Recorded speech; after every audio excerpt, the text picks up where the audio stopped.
Selamat siang teman-teman Otomotif TV, apa kabar? Please welcome T-Rex. Ada dinosaurus ya. Ini unik banget teman-teman. Ada launching motor yang nongol duluan bukan motor tapi dinosaurus dulu. Karena ternyata di motor keduanya Indomobil e-motor ini mereka punya filosofi yang mirip kayak T-Rex. Filosofinya apa? Jelas dong. Motor yang gagah, sangar gitu kan, yang ganas, yang dual purpose juga. Nah, makanya setelah tampilan kalian bisa lihat teman-teman, bisa lihat ya.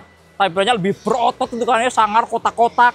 Lampu depannya kotak juga, ada banyak crash bar-nya, ada banyak crack-nya.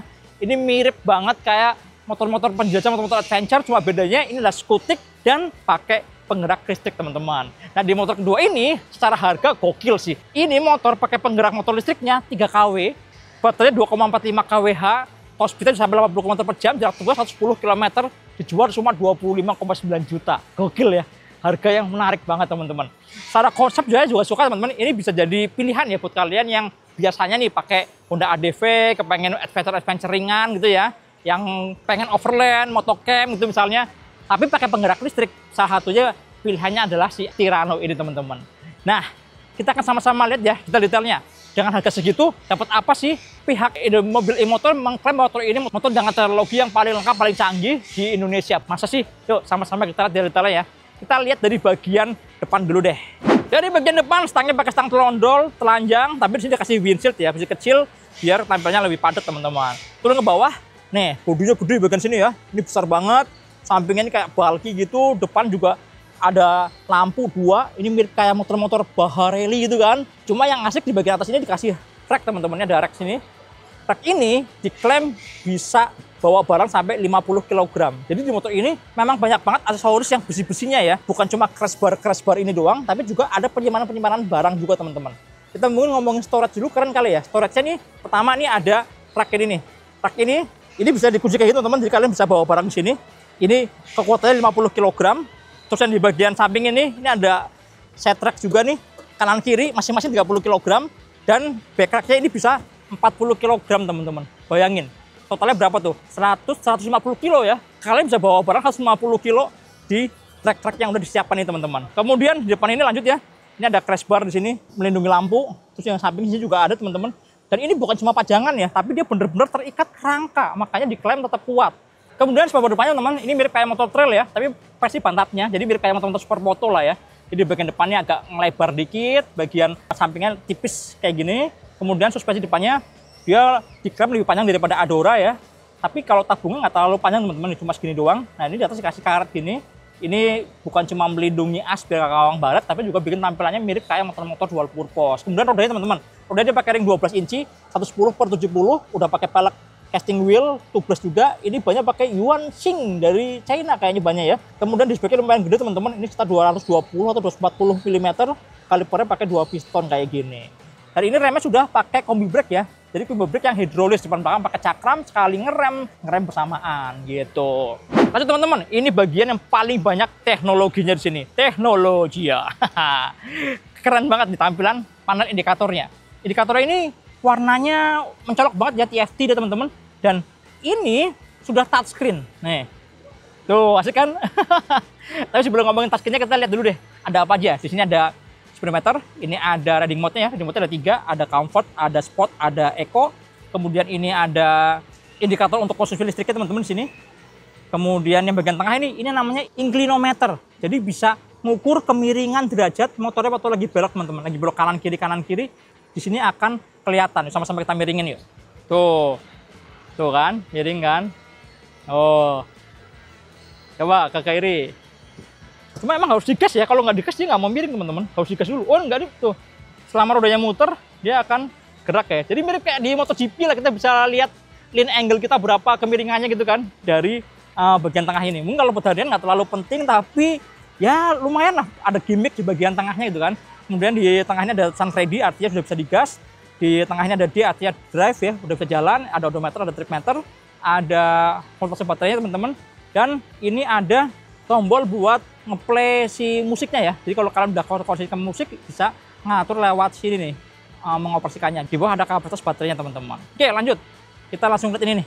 Lihat di sini ada menunya ya. Nah, pertama ada musik. Kalau kalian udah connect, Oh iya, sebelumnya kalian harus tahu juga bahwa motor ini punya aplikasi yang connect ke smartphone teman-teman. Nah, di situ kalian bisa, salah satunya adalah memutar playlist musik dari sini. Dan di motor ini juga ada speakernya, ada audio speakernya, jadi bisa didengerin musiknya teman-teman. Kemudian di sini ada navigasi. Nah, kalian bisa langsung pilih ya, pilih si tujuannya di kemana, maka di sini akan otomatis langsung ditunjukkan si navigasinya. Kalau di Adora kan modelnya kan yang screen mirror ya, screen mirror dari smartphone ke sini. Kalau ini enggak, ini udah integrated teman-teman, udah langsung jadi satu sama si aplikasinya.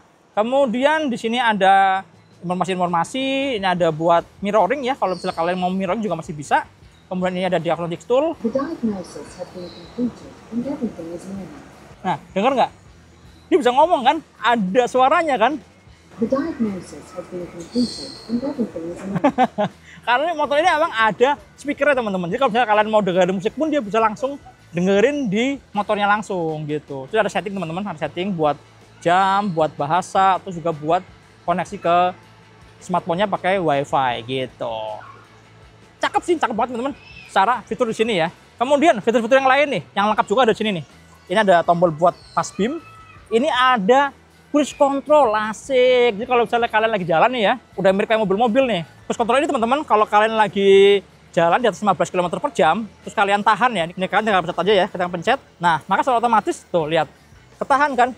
Jadi 50 km per jam terus. Padahal gasnya nggak saya mainin kan, gasnya saya lepas. Ini kalau lagi jalan yang panjang banget, bisa sangat membantu ya, tangan nggak cepat pegel. Gimana matiinnya? Direm aja.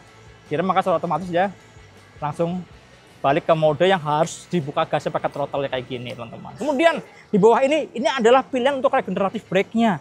Ada yang high, ada yang low teman-teman. Jadi ini fungsi banget untuk menghemat baterai ya, karena ketika regeneratif brake diaktifkan, maka secara otomatis akan ngecas baterainya secara otomatis dari si motor penggeraknya ya, kira-kira itu teman-teman. Kemudian di bawahnya ada shift tadi, tombol buat merubah riding mode-nya. Ini ada buat mundur. Kalau ditekan lama, kita gas, maka akan mundur teman-teman. Kecepatan maksimal cuma 2 km per jam aja, 2-3 km per jam. Tapi kalau kalian pencet 3 kali, 1, 2, 3, ini jadi riding assist, berguna ketika kalian mau dorong motor di parkiran misalnya, di parkiran, atau ketika misalnya banyak bocor misalnya, kan harus dorong motor, ya kan males kan dorong motor itu berat kan. Nah, kalian bisa aktifkan mode ini, motor akan jalan 3 km per jam aja, jalannya pelan-pelan, jadi mirip kayak orang dorong motor. Gimana cara nonaktifkannya? Dipencet 3 kali juga, 1, 2, 3, dia akan kembali normal lagi. Gitu teman-teman, canggih kan? Dari ini aja udah banyak banget fiturnya. Oke, kita lihat sebelah kiri. Ini ada lampu tertentu jauh, ada hazard, ada lampu sen, klakson, sama ini buat parking ya, mengembalikan ke mode parking gitu teman-teman. Dari itu udah keren ya, udah teknologi yang di motor-motor Jepang, motor-motor mesin bakar kayaknya jarang banget. Kemudian ini, dia ada ini juga nih, keyless. Nah, keylessnya ini yang tombol yang bawah teman-teman, lihat ya tombol yang bawah ini, bisa dipakai buat ngidupin motornya. Ini tekan, nah kan, nyala kan? Jadi dari jauh, misalnya kalau kalian mau naik motor ini ya, selama nggak dikunci stang gitu, dari jauh kalian bisa langsung nyalain motor, pas sampai motor tinggal gas aja teman-teman gitu. Matiin. Nah, bisa dari sini juga teman-teman. Nah, ini juga bisa buat ngunci, jadi untuk mengaktifkan alarmnya. Nah, ini kalau udah aktif teman-teman, udah aktif alarmnya, kalau kalian dorong motor ini ya, misalnya saya dorong nih. Nah nih, alarmnya bunyi. Ada suara kayak odong-odong ya. Ada suara kayak odong-odong. Dan ini teman-teman, lihat roda belakangnya. Dia kekunci nih. Nggak bisa didorong. Tuh. Mantap kan? Kalau mati gimana matinya? Tinggal tekan tombol yang tengah. Atau kalian biarin aja juga, dia akan mati sendiri. Normal lagi gitu kan. Nah, asik. Jadi sebenarnya kalian nggak perlu kunci stang pun sebenarnya harusnya aman motor ini. Karena ketika diaktifkan alarmnya nyala, maka secara otomatis kayak tadi ya kekunci teman-teman. Jadi nggak perlu kunci stang pun harusnya sudah aman. Cukup kantongin remote-nya aja. Kemudian di sini ada konsol buat naruh botol air mineral ya. Ada power outlet juga di bagian atas ini, udah model yang USB. Kemudian di bagian sini ini ada gantungan barang. Ini jek pencangkang kecil lumayan luas. Joknya empuk teman-teman. Joknya lumayan empuk ya. Di bagian samping sini teman, cakep ya. Kelihatan berotot banget. Dan kalau kalian lihat secara keseluruhan, ini sebenarnya mirip kayak apa coba? Mirip kayak Yamaha BWS 125 nggak sih? Cuma motor itu nggak masuk ke Indonesia, makanya nggak terlalu banyak orang yang paham lah ya. Cuma secara bentuk sih mirip-mirip sebenarnya. Tapi dia ada banyak tambahan rek gini yang bikin tampilannya lebih keren. Dan back racknya teman-teman ini kokoh banget ya. Jadi bukan cuma terikat di bawah jok gini, tapi sampai ke bawah juga teman-teman tuh. Sampai ke bawah sini. Lampu senya teman-teman. Nih kayak gini. Kalau yang depan lampu senya ada di bagian stang juga ya. Ada di bagian stang. Gitu. Lampu remnya kalau direm kayak gini. Spatbornya lumayan gede gondrong ya. Oke, kita sekarang sama-sama lihat tenaga penggeraknya. Nah, ini teman-teman. Dia pakai motor listrik ya di sini. Model yang hub ya, ada di tromol roda belakang. Dia ini kapasitasnya sampai 3 kW. Lumayan gede kan? Torsinya diklaim sampai 180 Nm. Itu lebih gede daripada mobil. Ya khasnya motor listrik sih ya. Torsinya gede-gede, tapi hanya di putaran awal aja. Makanya diatur sedemikian rupa biar secara kecepatan masih tetap bisa sampai top speed yang tinggi gitu kan. Di motor ini, top speednya bisa sampai 80 km per jam dan jarak tempuhnya bisa sampai 110 km pakai mode yang eco. Mode yang paling pelan. Tapi ketika kita berkaca kepada Adora yang secara spesifikasi sama, jarak tempuhnya bisa sampai 80 km kira-kira segitu kalau kita pakai mode yang kombinasi. Kalau mode eco-nya diaktifin dan kita jalannya benar-benar pelan banget, rasanya sih bisa sampai 100 km.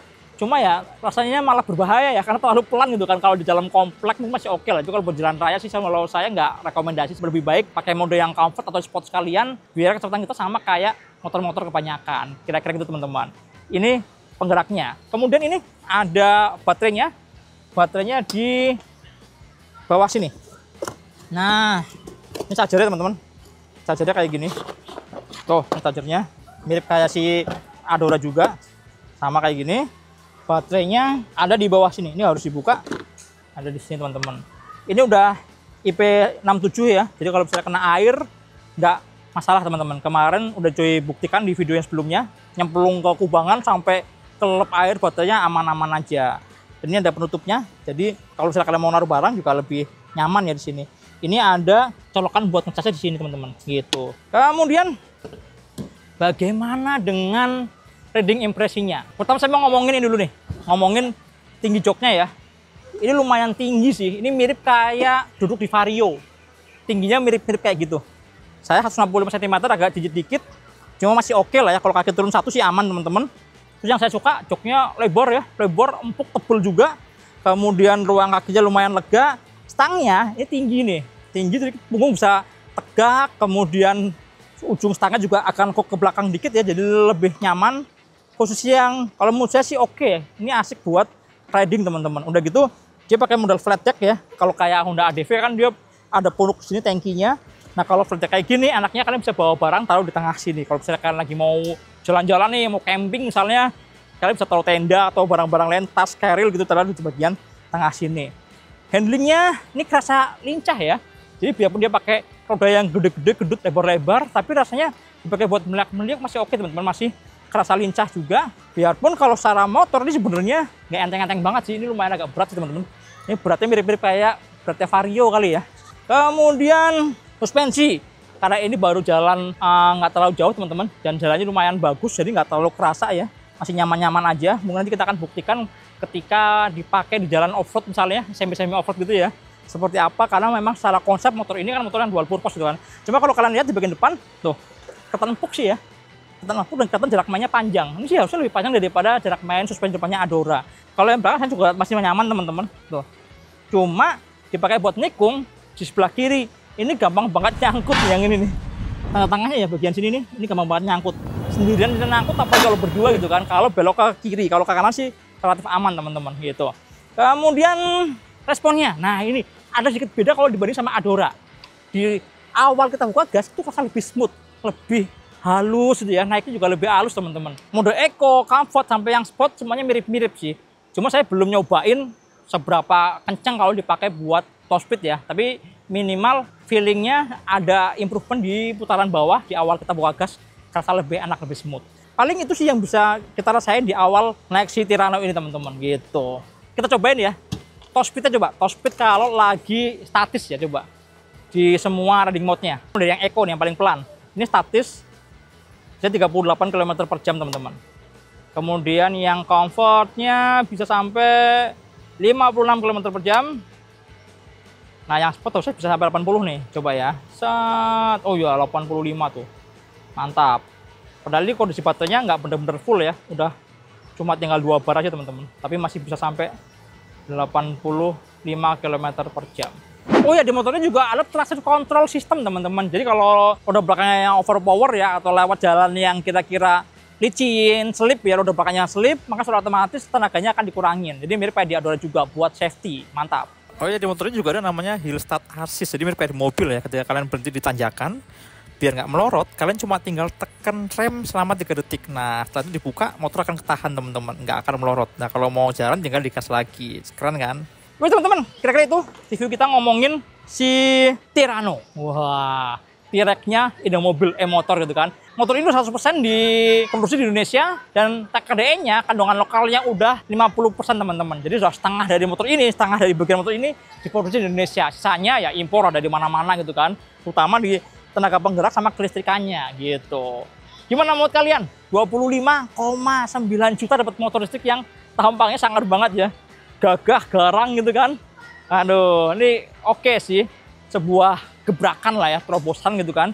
Bahwa sekarang si Indomobil di motor listrik yang keduanya, mereka ngasih motor yang lebih cowok, lebih laki. Kalau yang sebelumnya feminim banget, yang ini kelihatan lebih garang, lebih sangar gitu kan. Ya wis, gimana menurut kalian? Terus di kolom komentar, kira-kira itu dulu teman-teman. Nanti kalau udah ada unit tesnya kita akan cobain ya. Cobain jalan lebih jauh test ride-nya. Jadi tunggu di Otomotif TV. Sampai jumpa di video berikutnya. Jangan lupa tonton terus Otomotif TV. Nyalakan tombol notifikasi, like, subscribe, dan follow juga Instagram Otomotif_TV. Jangan lupa follow juga ke saya, Dimas Popo pakai underscore di belakang. Sampai jumpa di video berikutnya. Dadah!